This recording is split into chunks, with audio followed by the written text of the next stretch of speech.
Hey, welcome back to video number 3 on finding volume using spherical coordinates. So here's a very interesting and fun problem for us.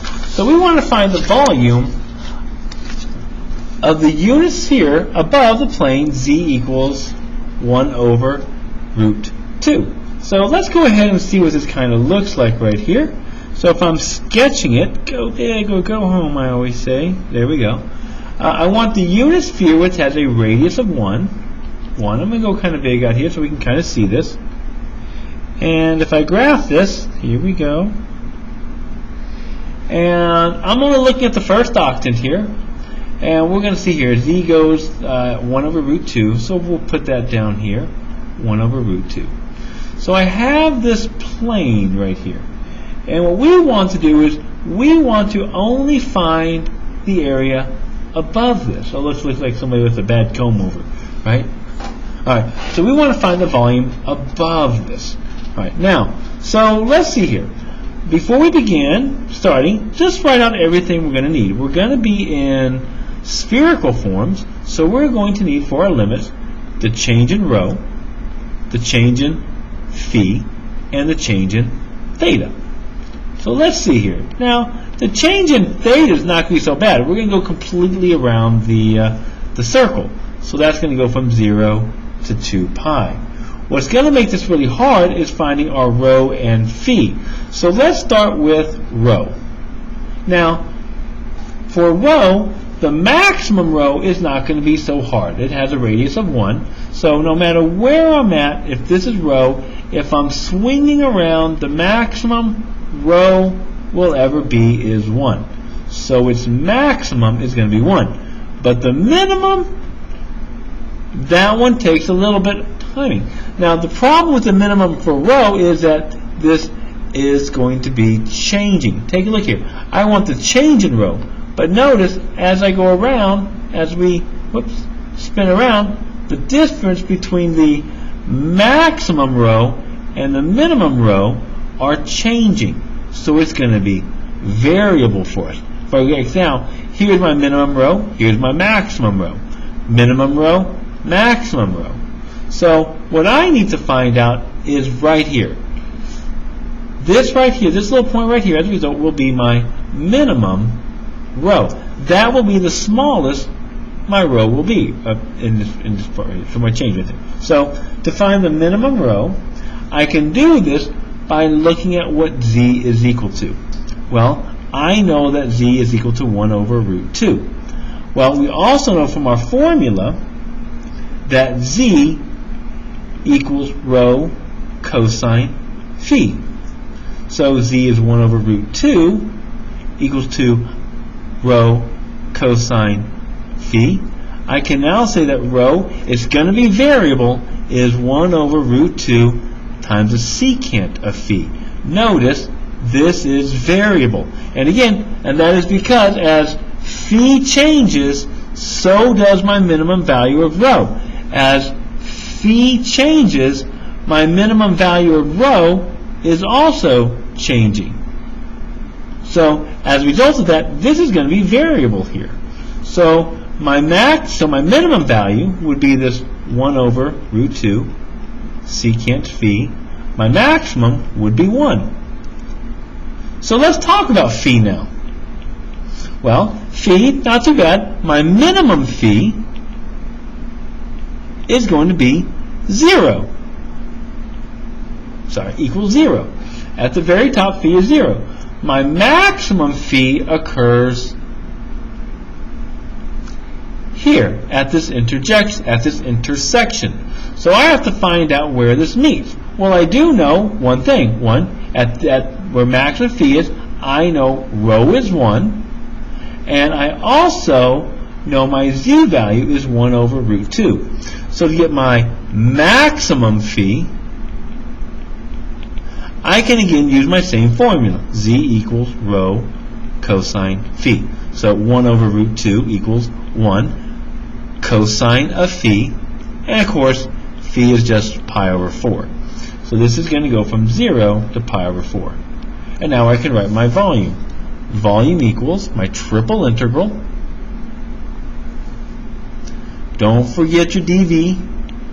We're going to get, here if we do this, we're going to get rho squared sine phi, don't forget that, d rho, d phi, d theta, right there. So, and my domains, let's see here, d rho goes from 1 over root 2 secant phi all the way to 1. My change in phi goes from 0 to pi over 4, and theta goes from 0 to 2 pi. And you want to get to a point where you can just kind of recognize this. This is a volume problem in spherical coordinates. And we're looking, and that's a really tough one right there. All right, so let's take a look at our last one, number 5. So for number 5, we just want to convert this into spherical coordinates. So to do this, well, of course, I'm going to have to change this. I know I'm going to have to convert that later. So to do this, I'm going to kind of sketch out the base right here. The base is going to be on my y-x plane, so on my xy plane. So if I draw this is not too bad. They are telling me my change in x's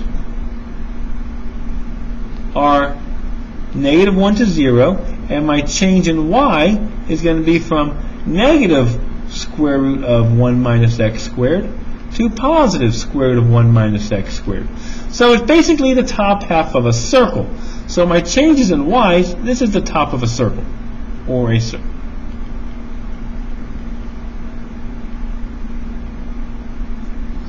And my change in x's tells me I'm only looking at the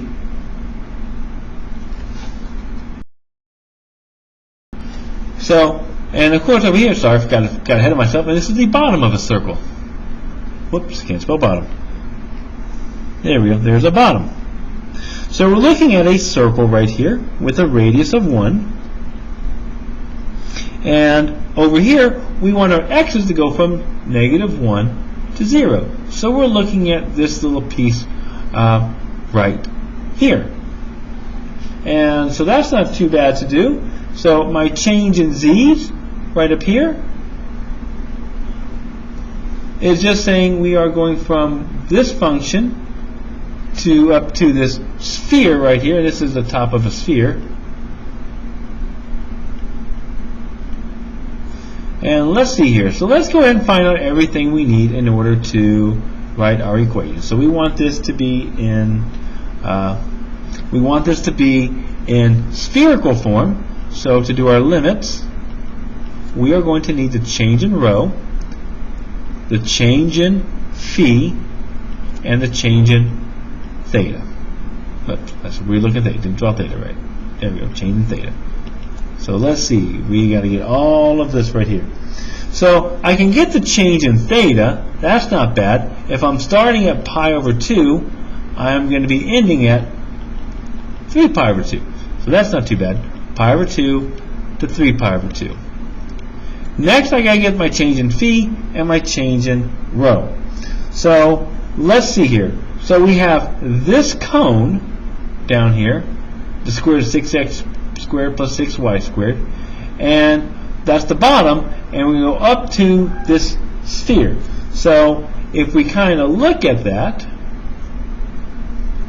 we got this cone right here opening up, and on top of that is being connected by this sphere. Now I know, so if I look at the sphere itself, if we look at our sphere, it's going to be z squared equals 7 minus x squared minus y squared. And of course, this is saying that rho here is 7, or square root of 7, better yet. So I know that my maximum rho has to be the square root of 7. My minimum rho is going to be along here. So this is a cone. Remember, cones go in a straight line. So here is my maximum rho, which is root 7. My minimum rho down here, which is going to be 0. So we can go 0 to root 7. To get phi,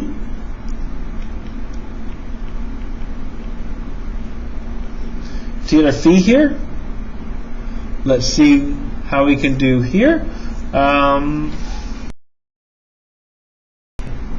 So to get phi here, what we're going to do is we have to solve kind of like a system here. So we know that z squared equals 6x squared plus 6y squared.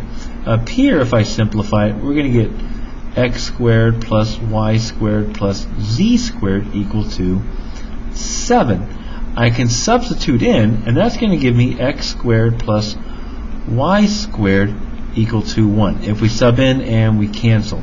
Now notice this is the unit circle. So that is my projection. That's my unit circle down here. This is the circle x squared plus y squared equals 1. So I know that my radius here is 1 where they intersect.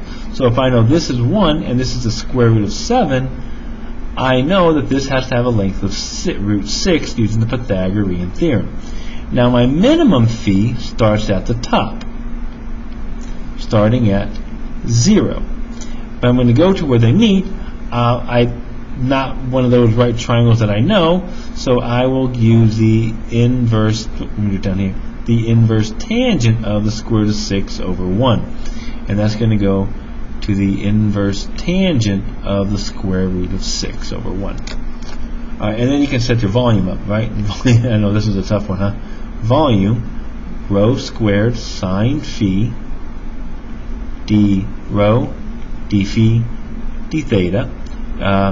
We just said this goes from 0 to root 7, 0 to the inverse tangent of the square root of 6, and pi over 2 to 3 pi over 2.